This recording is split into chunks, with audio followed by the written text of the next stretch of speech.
Imagine you're floating over Beijing. Below you, an endless sea of modern skyscrapers and busy streets stretches out. But right in the middle of this buzzing 21st century heart, there's something different. Something ancient. A huge rectangular island of crimson walls and gleaming golden roofs, surrounded by a wide moat. It's a sight that takes your breath away. From a bird's eye view, the sheer size and perfect symmetry of this place truly become clear. This is no ordinary palace. This is the Forbidden City, Beijing. For 500 years, it was the center of the world, at least for the emperors of China, who ruled over a vast empire from here. A place that was as out of reach for common people as the moon itself.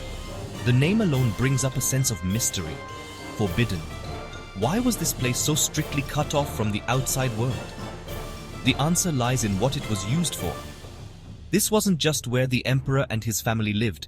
It was the ceremonial, political, and spiritual heart of the Chinese empire. From here, the fate of millions of people was decided. Every order, every law, every military decision started here. The walls didn't just protect the emperor from physical dangers, they mainly protected an idea, the divine authority of the Son of Heaven. Let's now imagine walking into the Forbidden City through the Grand Meridian Gate, called Woman. This was the only official entrance for the emperor and his most important officials. Right away, you can see how the buildings show power. 5 arches go through the huge purple-red wall. The middle biggest arch was only for the emperor. The arches on the sides were for princes and high-ranking officials. This order, built right into the stone, continued throughout the whole palace. The perfect balance we saw from above becomes almost overwhelming when you're on the ground. The entire place is split into 2 main parts, the outer court and the inner court. The outer court in the south was the official area for ceremonies. Here, the emperor met with his ministers, made new rules, and led big government events. The 3 big halls, the Hall of Supreme Harmony, the Hall of Central Harmony, and the Hall of Preserving Harmony really stand out in this area. Their huge size was meant to make every visitor feel small. You feel tiny and unimportant when you see how much power the emperor had, shown in these stone buildings. On the other hand, the inner court in the north was the private area. This is where the emperor lived with his empress, his concubines, and his children. The materials and colors used here are a story in themselves.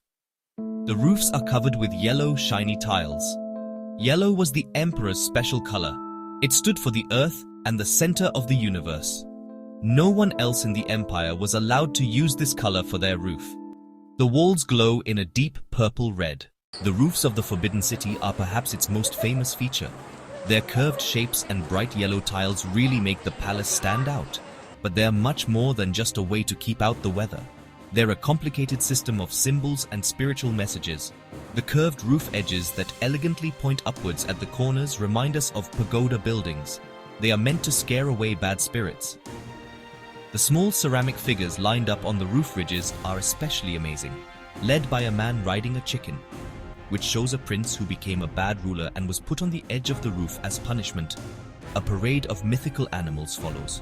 Their number was strictly controlled and showed how important the building was. But the most important symbol is the dragon. You see it everywhere in the Forbidden City. It winds its way over thrones, decorates columns, gates, and walls.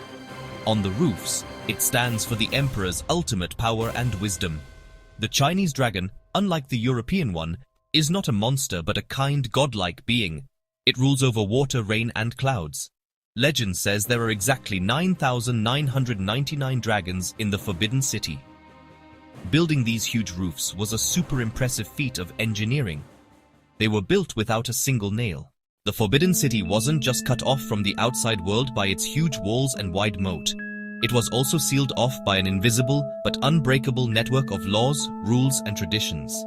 Getting in was the highest honor, but also super dangerous. For regular folks in Beijing, the Red Wall was a boundary you just couldn't cross.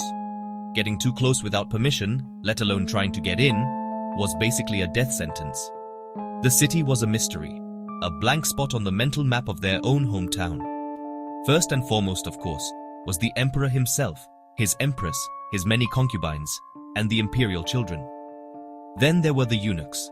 Thousands of them served in the palace as administrators, servants, guards, and advisors. Since they couldn't have their own families, they were seen as loyal and not a threat to the royal family. They were the emperor's eyes and ears, controlling everything that happened inside the walls. The women of the imperial harem, often thousands of them, almost never got to leave the palace. For them, the Forbidden City was a golden cage. They spent their lives in the secluded gardens and courtyards of the inner palace, caught up in plots and constantly fighting for the emperor's favor. Even craftsmen or doctors called into the palace for special tasks had to follow strict rules. They were often led to their workplaces blindfolded so they wouldn't know their way around the complex. This extreme isolation had a double purpose. The emperor was supposed to seem like a distant, almost superhuman figure. Where knowledge ends, myths begin. And few places in the world have as many legends as the Forbidden City. Centuries of isolation were the perfect breeding ground for stories. One of the most persistent legends is that of a huge network of secret passages that supposedly run beneath the entire palace. These tunnels, it is said, served as escape routes for the emperor in case of an attack or rebellion.